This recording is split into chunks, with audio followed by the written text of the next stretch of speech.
Thank you for tuning into the podcast, and thanks to our sponsor, SS96. Still rocking with us in 2022, and it's so amazing. We appreciate you.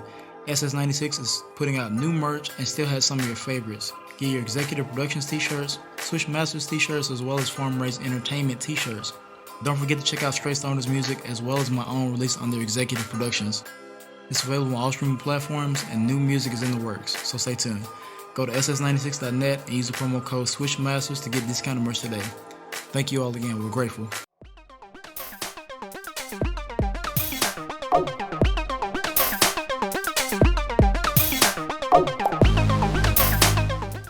Well, let me ask you about this.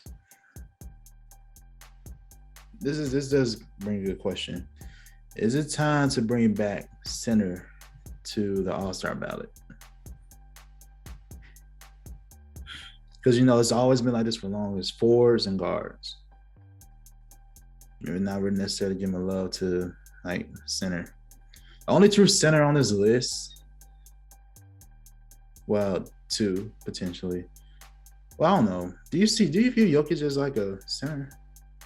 Yeah, you do. Okay. He's too big to not be a center. Like even though he does everything, he's huge. Like he's 7 feet. Good point, but his game is like everything.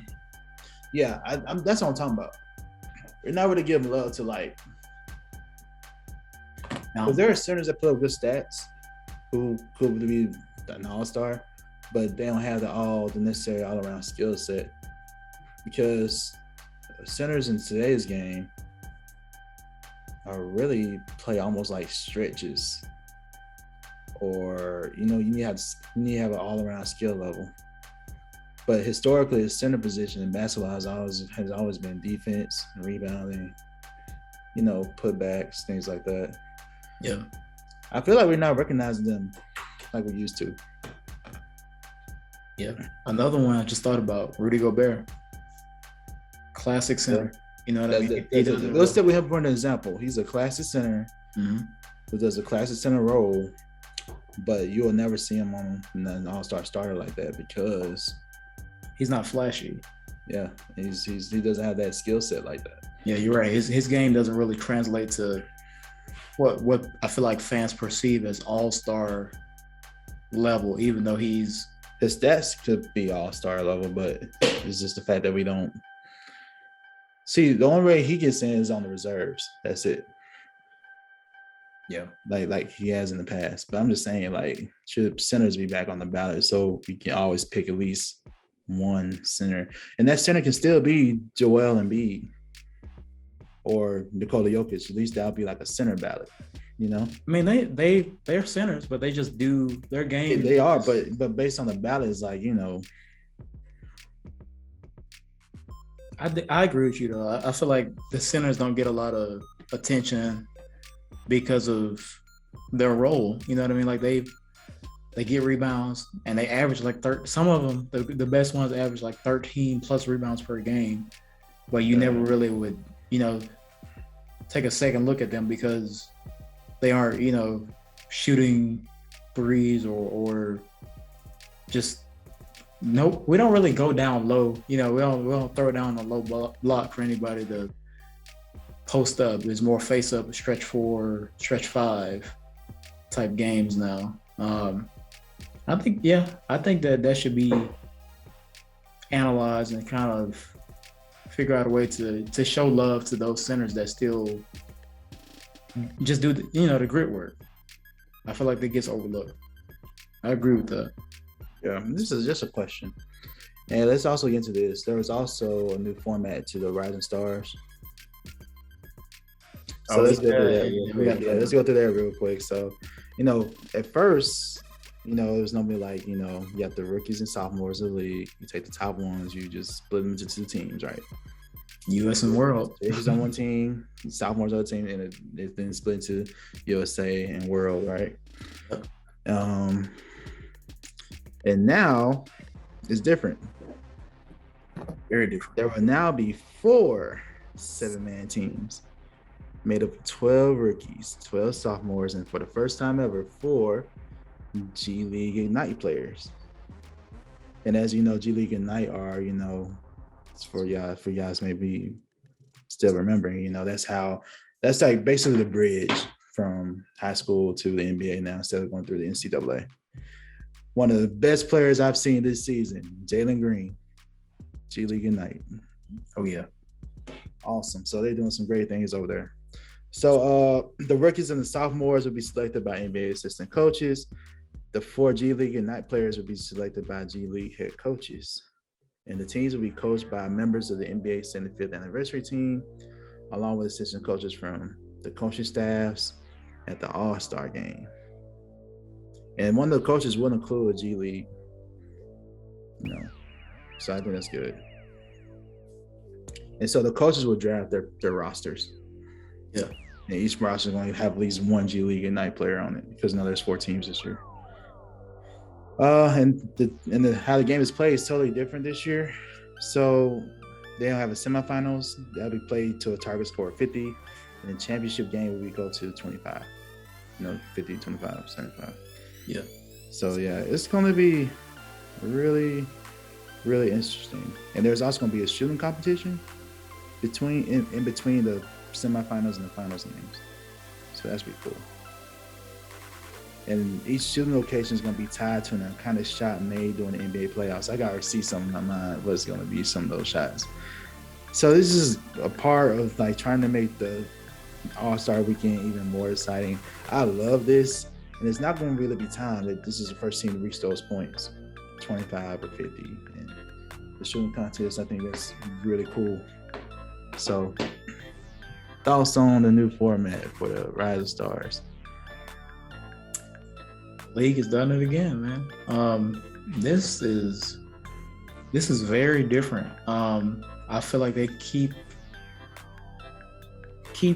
innovating and making new ways to play the game, new ways to make it entertaining. And that's really cool to have the G League Ignite be highlighted, because I feel like general, NBA or basketball fans don't really watch G League or really know anything about it.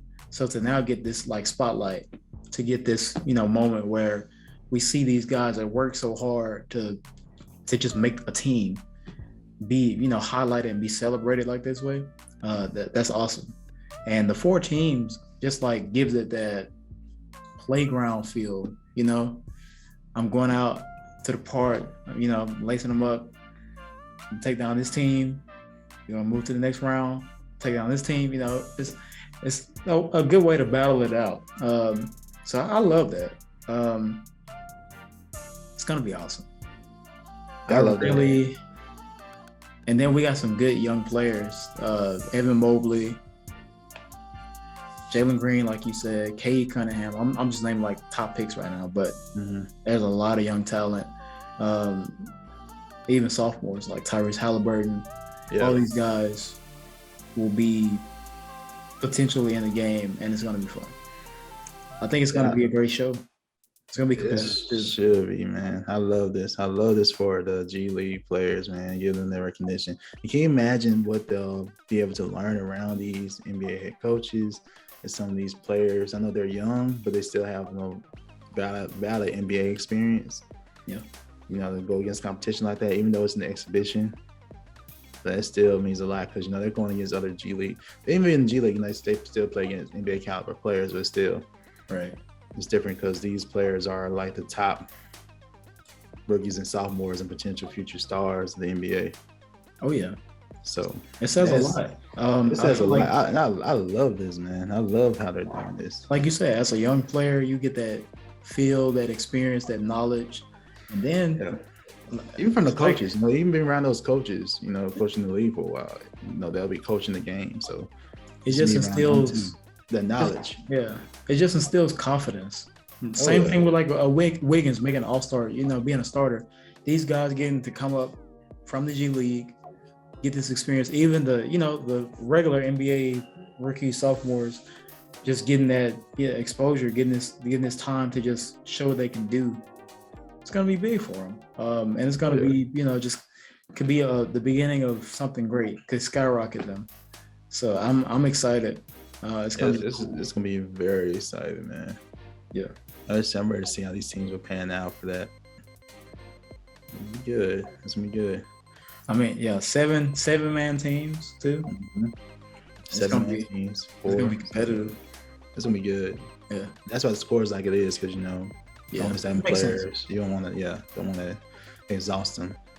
Right. And the student competition, I'm ready for that one. That's gonna be That is different too. in between. They better air it. I'm sure they'll air it to show us too. And I hope the All-Star comes up with something too, like the regular All-Star game. Because I wouldn't mind seeing some players go head-to-head one-on-one in halftime, man, or something. Because there have been other ideas throughout trying to make that more interesting. Because remember, they used to have the horse competition that KD killed all the time. But like, just bring something. Like I would love to see these players go one-on-one. Yeah. That would be awesome. Do a mini one-on-one tournament or something. I don't know. I would love to see. I mean, keep building on it, keep innovating. Even last year with the way the scoring went, right. No shot clock. I mean, well, that was actually a positive. Yeah, that's right. That was true. That was a good one. But we'll see. Maybe. Yeah, I'm sure they will. I was wondering maybe they'll do another format of it this year, but I was like, they probably would have announced it already by now, right? If they were going to do it. The change to the format this year? I mean, there's still time. They may announce it later on. I don't know. They could. I don't know. But anyway, shout out to all the All-Star starters. Shout out to G League, man. That's awesome. That's dope. Yeah. It's some good time for some good basketball in a couple weeks. Absolutely. So very soon. Very soon. Oh, well, yeah. Zay, got any shout outs for the people? Just a few. I got to shout out Miles Bridges last night. I know I talked about him as a potential All-Star reserve, but shout out to him. The Lakers and the Hornets played last night. He hit he hit Westbrook with the too little. Too little. I thought that he got a tech for that. That was funny. Yeah, Russ made sure he got the tech. Oh yeah, Russ. Yeah, he was on it. Hornets got the win. Russ played well, but shout out to him for after the game, still giving Russ his flowers. I mean, like he was saying that he doesn't know why he gets all that hate. He respects him, so it's it's just a respect thing. Shout out to him for that. Shout out to Angel McCautry signing. WNBA signing with the Minnesota Lynx. I used to love her when she played with the Dream. She was a hooper. So I'm glad to see her back. And I also was a Lynx fan because I like Simone Augustus, Maya Moore. They also just went to I think it's the Minnesota Basketball Hall of Fame. I may be wrong, but they just got selected. But shout out to her. Shout out to them for, coming back, getting signed. It's going to be a dope WNBA season as well. Shout out to SS96. You're rocking the Swish Masters today. Make sure you use the promo code Swish Masters for 15% off. And just shout out to y'all for supporting, liking, subscribing, sharing. We appreciate it. Shout out to Q, being a dope co-host, editor, all of it. Yeah, appreciate you, man. And so yeah, I'm gonna go a little further on the shout out. So let me give him some context with that Russ and Hornets thing. So apparently after he did that too little. Oh yeah. Apparently Russ went off after that because he went hot in the second half. So he had a big second half because they were down 30 points. So shout out to Russ for that. The most score in the half since Kobe's final game. Shout out to Russ for that. And to lead them all the way that, because they were down 20. Yeah. And to come back all the way like that and have a fighting chance. And also, he had MJ over there pissed. MJ leaving. So MJ was pissed at the Hornets for letting them come back. And just Russ was great. It was the first time I've seen Russ like that in a minute. Probably the first one since he's been on the Lakers. So shout out to Russ. And apparently he was joking with Miles Bridges after the too little thing. He was like, he should have been more subtle with it with the rock the baby, Right. Yeah, everybody laughing. So that was cool. I think Russ showed style, leadership, and things like that. So shout out to Russ. That was awesome. Shout out to Miles Bridges. So yeah, just some context for that. We'll see where the Lakers go from there. We'll see how Russ does from here. This could be the old moment, where he's like, oh, you could be getting back. It's like, the trend we talked about, in that previous podcast. So yeah, that could be the moment. We'll see. We'll see though. I feel like it's coming. It could be. We'll see. But yeah, shout out to all y'all who support the podcast. Please continue to like, share. For the people that loves to talk hoops. Appreciate the love and support. Shout out to our sponsor, SS96. Shout out to Zay for everything he does. If you hear the beats on here, that's him. Check out his beat tape and all that. All right. We appreciate all y'all support. And this has been awesome. Awesome. So check out the videos on YouTube when you can. Again, share the podcast with who you can. And this has been Q the Guru. I'm signing off. I'm Zay, the executive producer. Thank y'all. We'll see y'all next time.